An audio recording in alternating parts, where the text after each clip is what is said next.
The need to be right, controlling your partner, unbridled self-expression, retaliation, and withdrawal.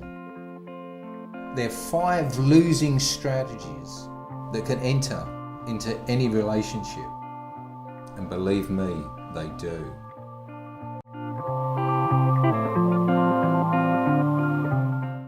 The need to be right is more about the need to prove your partner wrong. You gather evidence to prove your point, and you can't believe your partner can't see it your way. Why can't you see it that way? I've presented the evidence. What's the matter with you? So it's really that you're setting yourself up there as the authority, and what you say goes. So what do you think that does for your partner, or does to your partner and does for your relationship? Probably not a great deal. And your relationship is something which, if it's based on the equality model, that's not conducive to equality. I've laid the evidence there in front of you. I've presented a strong case. Of course you've got to see it my way. It actually may be the fact that you are right. But thinking past that issue, is it really worth proving your partner wrong? Because that's not really going to make them feel the best about themselves. And sometimes the need to be right becomes what we call self-righteous indignation. And indignation is when you feel wounded or injured or hurt. And you feel most indignant because you've been accused of something and it wasn't really you. But self-righteous indignation is, well, I've been hurt, I told you I was right, you've hurt me, and therefore, you know, you didn't read into that, or you didn't see that my way, therefore you're stupid or you're an idiot.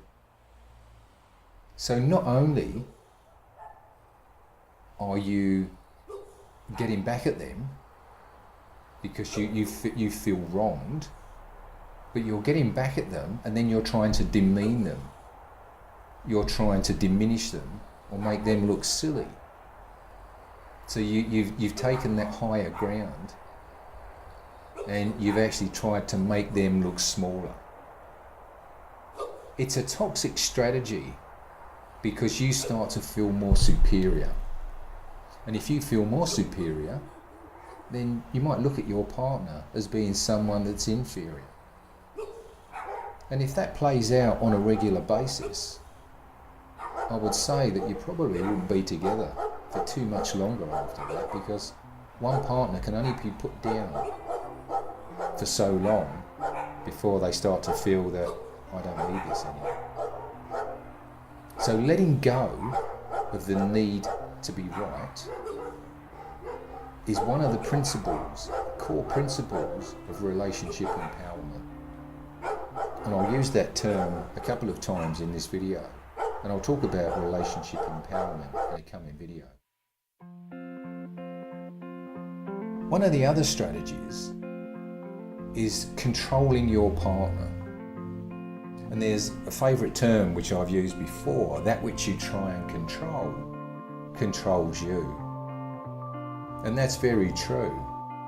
That controlling piece, when you feel that I need to say something or I need to put someone right, that need or that want to do that is actually controlling you. So that's very true. And it's often said we're drawn to people whose issues fit perfectly with our own, in a way that guarantees a reenactment of what we may have witnessed back in the early days, childhood, with our parents' relationship, or even our previous relationship. And we're familiar with those struggles. They may not work for us or serve us, but we're familiar with them. And we'd rather do battle on a familiar issue than actually cover fresh ground. And I spoke with someone fairly recently about the same sort of thing, is that they were in a relationship where they had a controlling partner and they were on the receiving end. and she'd moved on, and he was trying to move on, and he met someone that was a kind, caring, compassionate person, very open and honest, and he was looking to see what's wrong with that relationship. There must be a fault there. I'm not familiar with that's different. And then his old partner started to send emails, and he was drawn back to that old relationship, even though there was something that was far better on offer. He was drawn back to those old patterns, something which he was familiar with. Now, control is about getting your partner to behave or be the way that you want them to be. Similar to the need to be right, it's your model is right. Your model is the right one. And you're actually trying to minimize the distance between what you want and what you have in a partner. Now, the good news is that you can be healed. You can work this out through relationship empowerment, because the strength in the connection that you have can help you heal in your relationship. And it's not about changing your partner. It's actually about changing yourself. And that often is a difficult concept to grasp. That when you actually bring it back to you, and it's not all about your partner, that's obviously like a light bulb moment. Now, control can be either direct or indirect. And indirect is more about manipulation. And men tend towards direct control, whereas women are more prone to indirect control or manipulation. Sometimes the two of the issues that I mentioned, the need to be right and control, combine. Because you say to yourself, I know what's best for my partner. That's where they're controlling. And I know I'm right, the need to be right. But no one thrives, no one grows or feels happy when they're deprived of their liberty or they're being oppressed. It may lead to compliance from your partner, but I can guarantee you it won't lead to a happy and fulfilling relationship. Now, the next losing strategy is what we call unbridled self-expression. And it's like a horse riding term, bridled. And when it's unbridled, it's pretty much sort of out of control. And that's what self-expression, how that can be taken. And self-expression is being able to openly communicate with your partner exactly what you're thinking and feeling. And that could be what you think and feel about others, obviously, as well as your partner. But to a point. Now, by nature, we are all imperfect. And I've talked about perfectionism in a previous video. But if we set ourselves up to be perfect, then it's a certain that we're going to fail. And if we look for perfection in our partner, then we're not going to get it. It's a surefire recipe for failure. So if you recognise that there are two imperfect people in your relationship, and you could say that your relationship is imperfect, but that's fine. It's our imperfections that come together that actually make the relationship work. But when you are on that high horse or that soapbox and you start telling your partner what you don't like or what you feel is wrong with them, as if you've got every right and it's in their best interest for them to listen, because basically you're doing them the huge favour, then that's a recipe for disaster. So being able to have open, honest communication in your relationship, self-expression, is fine. But I would say make it constructive self-expression. And think to yourself, what's behind my communication? Where's it going to lead to if it is unbridled, if it is unchecked? That's what I mean by constructive self-expression. Retaliation. Retaliation, once again, can be either direct or indirect.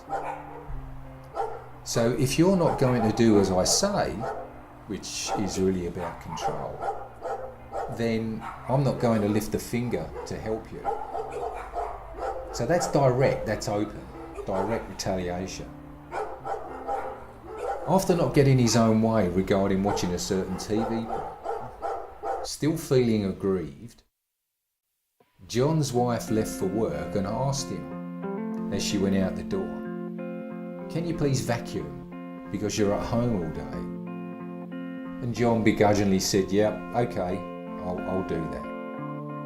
But deep down, he knew he wasn't going to do that. So that's what we call indirect retaliation, or the clinical term is passive aggressiveness. So you're actually paying that person back by telling them you're going to do it, but actually not following through with that. Now, if you think about it, retaliation is designed to let those that have wronged us feel what we are feeling, or worse, make them suffer. In a perverse way, it's we want them to say, "Hey, I'm sorry how I've made you feel. How can I make things up to you?" So that's basically what's behind that. The last one is withdrawal. And withdrawal can be used as a means to distance in a relationship. When one person isn't feeling connected, it may not be for any issue, just a lack of not feeling close, for whatever reason that may be. It may be over time you've sort of drifted apart and the partner spends more and more time on their own. And with some of the guys that I talk with, they'll come home from work, they'll have their evening meal, and then they'll be off to their shed, or they'll be out doing their own thing. That is withdrawal. It's, I'm not feeling any purpose or any reason to stay and talk or connect, so I'm going to distance. And as you can imagine, that's not a way of moving forward in a relationship. Two partners together. So it may not be for any one issue, just a lack of not feeling that closeness, that connection.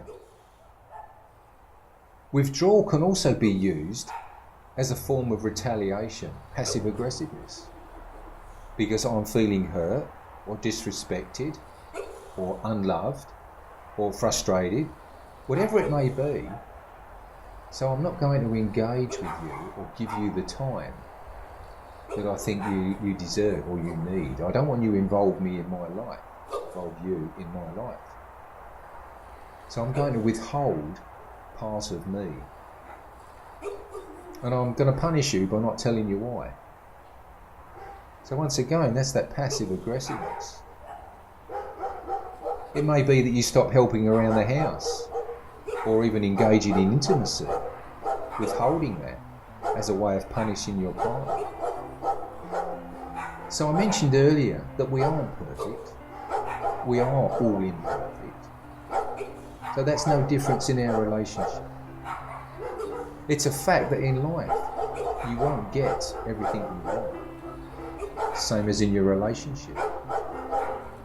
So if you weigh up what's at stake, and you think if most of your needs are being met, then you've got control, or you've got the power over your choice.